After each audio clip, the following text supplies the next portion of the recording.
ang ini-aim namin is to have a good relationship sa aming mga kliyente. Totoo. Yun talaga, kailangan meron kang time na pakinggan yung mga hinaing nila sa buhay.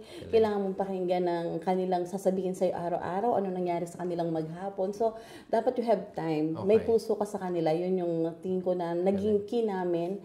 At siguro unang-una is kasi we have God na nasa center ng aming lahat ng ginagawa. Kapag ito yung passion mo, ito yung gusto mong gawin, go through it. Kasi lalo kung kapag gusto mo isang bagay, hindi kang papagod gawin yun ng paulit-ulit.